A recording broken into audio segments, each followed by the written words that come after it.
नमस्कार दोस्तों।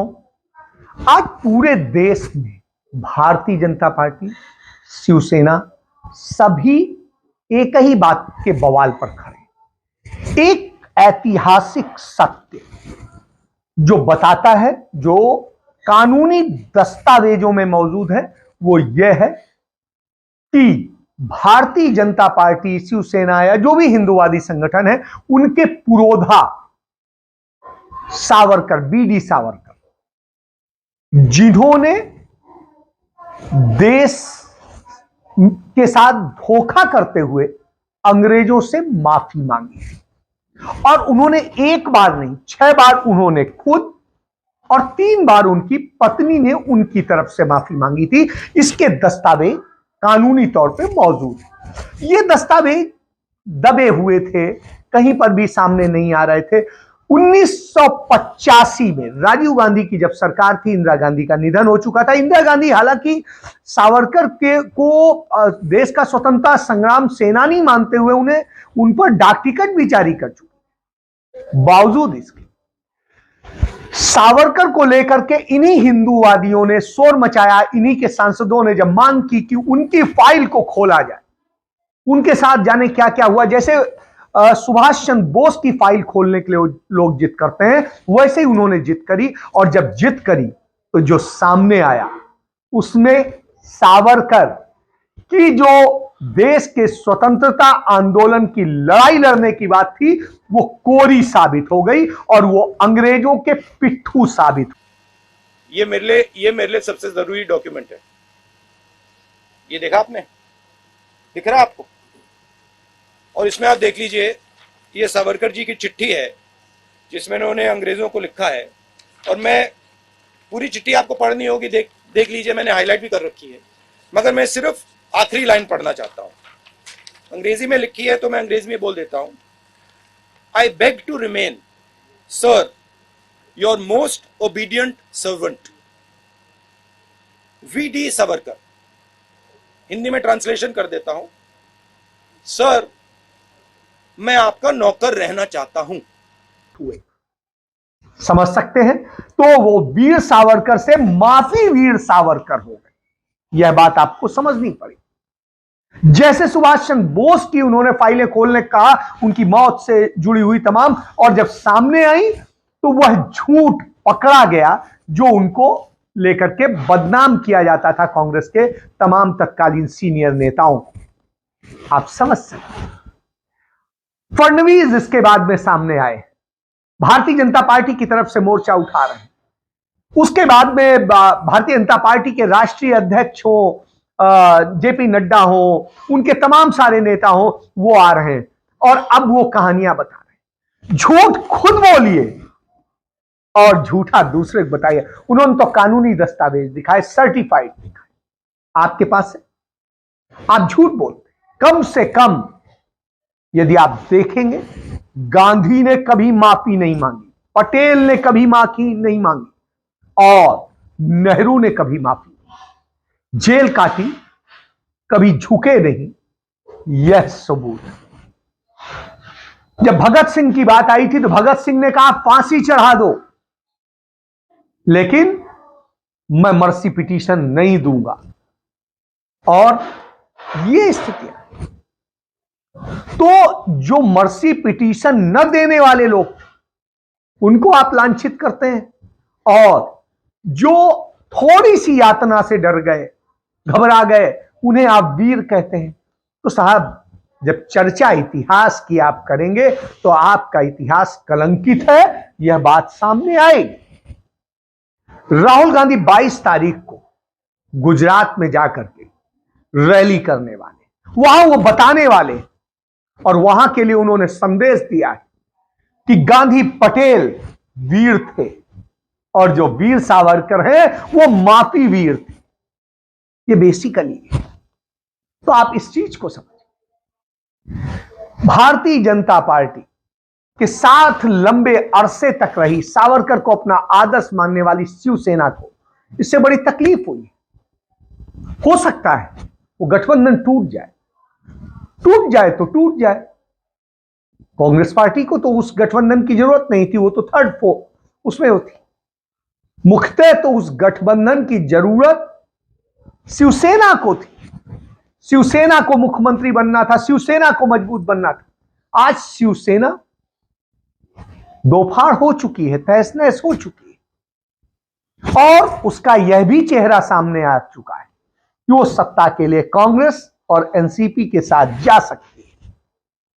आप चाहे जो कुछ कहते रहिए, ठीक है, अच्छी बात कि आप साथ रहते, दो विचारधाराएं साथ रहती और साथ मिलकर काम करते, लेकिन यदि इतिहास की बात आएगी तो तथ्य तो नहीं खाए जा सकते। अब आज गुजरात का चुनाव चल रहा है, इस समय सबसे ज्यादा अहम दिल्ली में भी एमसीडी का चुनाव चल रहा है। तो गुजरात का जब चुनाव चल रहा है और गुजरात के चुनाव में जिस तरीके से चीजें आ रही हैं, वहां पर बहुत से खेल खेले जाएंगे और उसी खेल के तहत आज गुजरात में भारतीय जनता पार्टी के 29 नेता और वहां के मिलाकर के टोटल 30 नेता मौजूद, 30 शीर्ष नेता मौजूद हैं, जिनमें उत्तर प्रदेश के मुख्यमंत्री भी हैं, मध्य प्रदेश के मुख्यमंत्री भी हैं, उसके अलावा तमाम केंद्रीय मंत्री हैं, भाजपा के राष्ट्रीय अध्यक्ष हैं और देश के गृह मंत्री, इतने मंत्री, और ये डेरा लगातार जो है चुनाव तक पड़ा रहेगा। नरेंद्र मोदी भी वहां पर डेरा डालने पहुंच रहे। उसके पहले नरेंद्र मोदी ने, आप याद करिए, well known that terrorist organizations get money through several sources.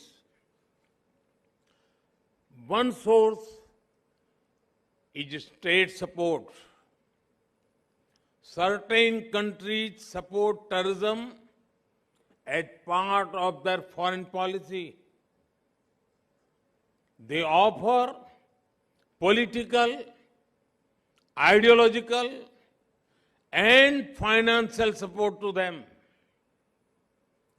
International organizations must not think that the absence of war. आप देखेंगे तो स्थिति यह है कि पाकिस्तान का आप नाम लेने से डरते हैं, आप डरते हैं चीन का नाम लेने से और आप कहते हैं कि ऐसा, लेकिन आपको गुजरात चुनाव के दौरान पाकिस्तान का नाम लेना पड़ेगा। क्यों लेना पड़ेगा? क्योंकि गुजरात का चुनाव आप पाकिस्तान के उस पर करते हैं। आप वहां पर जाकर के जिस तरीके का भूमिका अदा करते हैं वो दिखाई देता है। वैश्विक मंच पर आप बोल नहीं पाते हैं, तो उस स्थिति में, और जब उस स्थिति में हो तो आप कौन सी लड़ाई लड़ने जा रहे हैं? यही वजह है कि जिस तरीके से चीजें हो रही हैं वो निश्चित रूप से बदली हुई, क्योंकि चुनावी माहौल है और चुनाव में उसका कैसे फायदा उठाया जाए इसको लेकर के पूरा जोर है। तो आज जब ये हो रहा है तो आतंकवाद में मोदी ने कहा, पाकिस्तान पर हमला किया, लेकिन आपको पाकिस्तान पर हमला करने के लिए जरूरत पड़ रही है। ये जिस मंच पर थे, आतंकवाद पर आप चर्चा कर रहे थे, क्यों नहीं सीधे बोल रहे थे? क्यों नहीं बता रहे थे कि 26/11 के हमारे एक्यूज सबूत है, पक्के सबूत? क्यों नहीं उसकी बात करते? क्यों नहीं बात करते? क्योंकि वो आप नहीं करेंगे। जब आपको चुनाव में खेलना होता है, दोनों तरफ से वहां के नेताओं के साथ किस तरह से मैनेज करके आप खेलते हैं, और वो खेल इस देश ने देखा है, अभिनंदन का। और जांच में आया कि तमाम सारे जो है आपने जो कहे थे कि हमने हमला किया, सर्जिकल स्ट्राइक करी, और वो सब फ्रॉड सामने आ चुका है, सैटेलाइट पिक्चर्स में सामने आ चुका है। तो आपके फ्रॉड धीरे धीरे अब सबके सामने। इसके बाद जब आप बात करते हैं कि देश की स्थितियों को लेकर के, तो आज देश की स्थितियां खराब। आज राहुल गांधी को एक धमकी दी गई, धमकी भरा पत्र भेजा गया कि उनकी जो भारत जोड़ो यात्रा जिस समय वहां पहुंचेगी मध्य प्रदेश में, तो वहां पर इंदौर में वो दहलाने की पूरी तैयारी। और इसमें भारतीय जनता पार्टी के जो एक एमएलए हैं कश्यप, उनका नाम लिखा हुआ है कि उनकी तरफ से ये पूरी चिट्ठी, ठीक है मार दीजिए। उस परिवार ने शहादत की पूरी उनकी फहरिस्त है। देश की आजादी में उस परिवार के 9 लोगों ने शहादत दी, और देश की आजादी के बाद उस परिवार के श्रीमती इंदिरा गांधी जो प्रधानमंत्री रहते हुए और राजीव गांधी जो पूर्व प्रधानमंत्री होते हुए इस देश के लिए शहादत दे के, तो उनके यहां शहादत क्यों है? वो कहते हैं कि मुझे डर नहीं लगता, आप उड़ा देना। तो बम से उड़ाने की जब धमकी दी जाती है तो आप समझिए क्या करेंगे क्या नहीं आप करेंगे ये आप जानिए, लेकिन सरकार के अपने दायित्व है। वहीं दूसरी तरफ भारतीय जनता पार्टी जिस तरीके से गुजरात चुनाव को मैनेज करने की कोशिश कर रही है, जिस तरीके से ईडी, सीबीआई और इनकम टैक्स, इन सब को तैयार कर दिया गया है, तमाम सारे नेताओं को उसके नोटिस दे दिए गए हैं और उन पे कार्रवाई रुकी हुई है। यदि आप हमारे फेवर में आ जाएंगे, हमारे हिसाब से करेंगे, तमाम सारे व्यापारियों को भी दिए गए, तो आप हमारे लिए करें। वहीं दूसरी तरफ आप देखिए गुजरात का हीरा कारोबार मंदी में आ गया है, गुजरात का कपास का काम बर्बादी में चला गया है, गुजरात का पूरा सूती उद्योग आज रोना रो रहा है, वहां का कपास किसान आत्महत्या करने को मजबूर है, आदिवासियों की जमीन हड़प ली गई है सरकार, और उन सब का है मोरबी हादसा हमारे सामने। इन सब के बीच में बेरोजगारी चरम पर है और स्थिति ये, वहां जो छोटे छोटे उद्योग चलते थे उनमें भी मंदी की स्थिति, तो वहां का व्यापार बर्बाद हो रहा है, वहां का किसान बर्बाद हो रहा है, वहां का आदिवासी बर्बाद हो रहा है, महिलाएं परेशान हैं, युवा रोजगार के लिए अपने काम के लिए परेशान है, निजी शिक्षा बहुत महंगी हो गई और सरकारी शिक्षा भी महंगी कर दी गई, आमदनी घट गई, खर्चे बढ़ गए। आपकी बार परिवर्तन सोच रहे हैं, वही सरकार सोच रहा है? गुजरात में 500 की बत्तल 1160 का बाटला हो गया है, महंगाई इतनी हो गई है। बराबर। अब भाजपा ने कुछ किया नहीं है 27 साल के अंदर। कांग्रेस वाले भले सत्ता में नहीं है फिर भी हमारे विस्तार में काम करते हैं वो। अच्छा, तो कांग्रेस चाहिए हमारे को। कांग्रेस चाहिए, तो इस बार परिवर्तन ही सोच रहे हैं? परिवर्तन सोचे रहे ना, सवाल ही नहीं। बात कर रहे हैं, सरकार ने नारा दिया था बहुत ही महंगाई की मार तो है ना, महंगाई तो है ही ना यार। ये सब क्या 500 के 1100 हो गए बाटले के, महंगाई नहीं है क्या है? तेल का डब्बा 2700 रुपया है, गेहूँ क्या भाव? सरकार ने नारा दिया था बहुत ही महंगाई की मार। आपकी बार भाजपा सरकार 2014 में ना, भाजपा सरकार की महंगाई है, कांग्रेस की है। सरकार किसकी है इधर? भाजपा की है। तो फिर कहां से मैं, सरकार तो भाजपा की है ना। 2014 में नारा देकर आप लोगों ने प्रधानमंत्री बना दिया। जब बना दिया भाई, बना गया आगे भुगत रहे ना हम लोग। हाँ, अभी भुगत क्यों रहे? उसका ही भुगत रहे ना। 15 लाख खाते में हर आदमी के, कितना झूठ बोलोगे भाई? लिमिट वार फिर बोलते ये तो बोले चुनावी मुद्दा था, चुटकुला था, बोले ये तो, ये कितना झूठ बोलोगे यार। गुजराती है, मैनेज कर ले, बावजूद इसके स्थितियां खराब। तो ये स्थिति है, इस स्थिति में आप क्या जवाब दें? और जब आपने हुआ, आपने तमाम विधायकों के अपने टिकट काट दिए, उनमें से तमाम सारे वो लोग थे जो कांग्रेस पार्टी से आप लेके आए, आज वो फिर खड़े हैं और स्थिति ये कि अब वो आपको आईना दिखाने में लग गए, तो वह भी आपको संभालना है। कैसे संभालेंगे ये आप जानते हैं और आप बहुत अच्छे से जानते हैं। बावजूद इसके जनता को क्या जवाब दें? वहीं दूसरी तरफ दिल्ली से आम आदमी पार्टी जो प्रचार के बूते खड़ी होती है वो भी मैदान में, और उसने अपना जो दिल्ली मॉडल दिखाया है वो दिल्ली मॉडल वहां, और उसके जरिए तमाम सारे लोग कहते हैं अंडर करंट। तो अंडर करंट है तो क्या करेंगे? भारतीय जनता पार्टी से बड़े तो आप हिंदूवादी हो नहीं सकते, और वहां जाके जो आप हिंदू बनने की कोशिश कर रहे हैं, जो नकली हिंदू बनने की कोशिश कर रहे हैं, उससे कोई फर्क नहीं पड़ेगा, क्योंकि वहां यह भी लोग जानते हैं कि आप आरएसएस की, भारतीय जनता पार्टी की ही एक की, और पक्ष विपक्ष का जो खेल है, आपका छद्म युद्ध है, वही इसका पूरा राग है। भारतीय जनता पार्टी को जब तक लगा कि आपको आक्रामक ढंग से लड़ना चाहिए तो आक्रामक रहे आप, और जहां लगा कि अब आपको सरेंडर कर देना चाहिए तो आपने सरेंडर कर दिया और धीरे से वहां से बैक होने लग गए। वहीं कांग्रेस पार्टी जो शुरुआती दौर में बिल्कुल शांत बैठी थी, उसने अपनी कैंपेनिंग मैन टू मैन कर दी, गांव गांव में वो जाकर के रुक रहे हैं उनके नेता, और वहीं पे बात हो।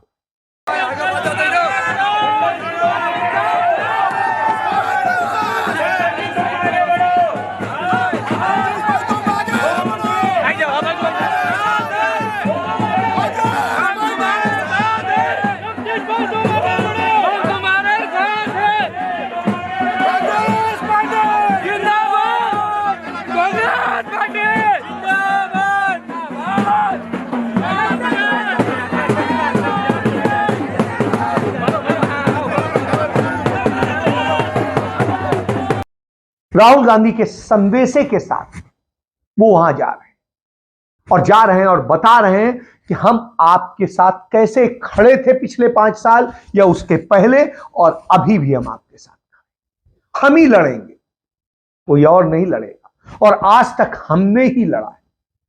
तो वो अपनी उस पे काम कर रहे हैं। इसीलिए राहुल गांधी ने सावरकर की बात और उनकी तुलना बिरसा मुंडा के साथ की कि बिरसा मुंडा जहां इतने वीर थे 24 साल की उम्र में, वहीं सावरकर कितने कायर थे यह भी किया, जिससे आदिवासियों को भी संदेश दिया। उन्होंने गांधी के लोगों को भी संदेश दिया। आज महात्मा गांधी के पोते तुषार गांधी उनके साथ आज पैदल चले राहुल गांधी। आज जब मैं सुबह से इस भारत जोड़ो यात्रा में राहुल जी के साथ चल रहा था, तो एक सोच आ रही थी कि जिस तरह से जनता, गरीब जनता, सामान्य जनता को अपने पास करते थे, अपने गले से लगा रहे थे और उनके दुख दर्द का थोड़ा बोझा चंद लम्हों के लिए तो भी हल्का कर रहे थे। और ये याद आया कि दूसरी तरफ आज हमारे प्रधानमंत्री जी हैं, जो जब जहां जाते हैं वहां अगर उनके रास्ते में गरीबों की बस्ती आ जाए तो पर्दे लगवा देते हैं कि ताकि उनको देखना ना पड़े। ये जो फर्क है वो जनता के नेता और एक राजनीतिक नेता के बीच में होता है। ये हमने याद रखना बहुत जरूरी है, क्योंकि इस देश की, इस भूमि की परंपरा है कि जो जनता का हमदर्द बन के निकला है वही इस देश का सही में नेता बना है। और उन्होंने कहा कि आज यही है, फ्रीडम फाइटर्स तमाम आ रहे हैं और वो चल रहे हैं। आज एक विकलांग सैनिक अधिकारी जिसके दोनों पांव कट गए, हाथ कट गया एक, और वो आज उन स्थितियों में जो कृत्रिम पांव हैं और हाथ है, उसके सहारे वो चल करके राहुल गांधी की यात्रा में सम्मिलित हुआ। जय हिंद, जय भारत। मेरा नाम नायक दीपचंद। पार्लियामेंट में अटैक हुआ था तो हम अनलोडिंग कर रहे थे, जिससे ब्लास्ट हुआ, मेरा हाथ उड़ गया था। तो डॉक्टर ने बोला ही इज द डेथ। उन्होंने बोला क्या हो सकता है? बोले सर अगर इसके पाँव काट दिए जाएं तो 5% चांसेस है बच जाए, मगर जाको राखें साइयाँ मार सके ना कोई। भारत जोड़ो यात्रा के माध्यम से मैं राहुल जी से मिला है। मगर जब आपने पहली बार ये देखा, मुझे उस टाइम ये था कि भाई जिंदा है। देखो माइंड का यही पता है कि भाई इस देश को जैसे जो दिव्यांगता के साथ में बहुत से बंदे मेंटली दिव्यांग है, मैं ऐसे बंदों को बताना चाहता हूँ कुछ भी नहीं है, परेशानी यहाँ है। चाहे हाथ पांव होना हो, बच्ची जिंदगी में हौसले काफ़ी है, और हमें हैरत से देखने वालों सुन लो, हौसलों में उड़ान अभी बाकी है, हौसलों में उड़ान अभी बाकी है। एक महिला, बिल्कुल युवा महिला है, अपने बच्चे को, छोटे बच्चे को पीठ पर, आम्ही सगळे यात्रेमध्ये आलोय। मी खरं एक आई म्हणून या यात्रेमध्ये आली, कारण की आपल्याला एक छान जग पाहिजे मुलांसाठी, माझ्या मुलांसाठी, आणि म्हणून मी कोरावळ्यांसह आली आहे। आणि सध्या जगात जे चाललंय ह्यांच्यावर विरुद्ध नफरत, त्यांच्या विरुद्ध मुलांनाही दिसलं पाहिजे, कळलं पाहिजे की आपण आपला एनर्जी लावून, आपला जे शक्य आपल्याला ते करून आपण जगामध्ये प्रेम यावं यासाठी काम करू शकतो। यासाठी आपण आपल्याकडे जी ताकद आहे दिसलं पाहिजे, कळलं पाहिजे की आपण आपला एनर्जी लावून, आपला जे शक्य आपल्याला ते करून आपण जगामध्ये प्रेम यावं यासाठी काम करू शकतो। यासाठी आपण लाद कर और साथ में दूसरे बच्चे को पैदल लेकर के चल रही है इस जज्बे के साथ कि देश के भविष्य के लिए चलना है, वो पार्टी की कार्यकर्ता नहीं है। तमाम सिविल सोसाइटीज लगी हुई है। मेघा पाटकर पहुंची और उन्होंने जाकर के वहां पर, तो ये संदेश देता है और ये संदेश गुजरात भी जा रहा है क्योंकि वहां लड़ाई मेघा ने लड़ी। तो इन सारी बातों को जब आप देखेंगे तब आपको समझ में आएगा कि आखिर ये लड़ाई किस चीज की। वास्तव में लड़ाई राष्ट्र को बनाने की है और राष्ट्र को बिगाड़ने वालों से लड़ने की। तो इसको समझिए। और इस स्थिति में मूलतः वहां पर हर सीट पर जो लड़ाई है वास्तव में कांग्रेस और भाजपा के बीच में, लेकिन बीच में दो दल हैं जो वोट काटने के लिए लाए गए हैं। एक आम आदमी पार्टी है और एक दूसरी ओवैसी की पार्टी। आपको याद होगा गांधीनगर के और तमाम सारे नगर निगमों के चुनाव हुए थे और उसमें भाजपा हारने की हालत में थी, लेकिन आम आदमी पार्टी के आने से क्या हुआ कि कांग्रेस सीटें लूज कर गई आम आदमी पार्टी, और उसके कारण पूरी गणित खराब हो गई और भाजपा जीत गई और उसको मेयर बन गए। यही और यही चल रहा है। तो इसलिए इस पूरे खेल को समझने की जरूरत है। यही चाणक्य नीति है किसकी? नरेंद्र मोदी और अमित शाह की जोड़ी। गुजरातियों की एक टीम है। नरेंद्र मोदी के मंत्रिमंडल में 8 मंत्री हैं गुजराती, आप समझिए, और देश का शीर्ष प्रधानमंत्री गुजराती, गृह मंत्री गुजराती। जब इतने गुजराती हो तो क्या कहेंगे? देश के राज्यपालों की संख्या जोड़ेंगे तो उसमें भी 3 गुजराती। देश के सबसे बड़े राज्य के मुख्यमंत्री गुजराती और प्रधानमंत्री पीएमओ के अंदर बैठे अफसर गुजराती। तो ऐसी स्थिति में गुजरात को एक तस्वीर दी जा रही, आपको मिल रहा है वो खा लीजिए, आपको बोलने का अधिकार नहीं है, जो हम कर रहे हैं वही है। और इसीलिए प्रधानमंत्री हर महीने 2 से 3 बार गुजरात जाते हैं और इस महीने तो कई बार गए, तकरीबन 5 बार जाना हो। तो आप समझिए, चुनावी हमारे प्रधानमंत्री, और चुनावी प्रधानमंत्री हो तो देश से क्या मतलब है? चुनाव जीतने से मतलब देश की अर्थव्यवस्था खराब हो, देश का व्यापार घाटा बढ़ जाए और ये सब हो। इससे प्रभावित कौन हो रहा है? सबसे ज्यादा गुजरात हो रहा है और सबसे ज्यादा टैक्स गुजरात देता है। जब यह स्थिति हो तो आपको सोचने की जरूरत है, आप किसके लिए जा रहे हैं, ये कहां पे जा रहा है, तीर का निशाना क्या है। जब इसको समझेंगे तो हर बात समझ में आएगी। तो इसलिए सच को जानिए, पहचानिए। सच नहीं जानेंगे तो झूठ आपको खत्म कर देगा, इसलिए उसके करीब जाना बेहद जरूरी है। तो इसलिए भारत को जोड़िए, तोड़िए नहीं। इसके साथ अपनी बात समाप्त करता हूं। जय हिंद, जय भारत, वंदे मातरम।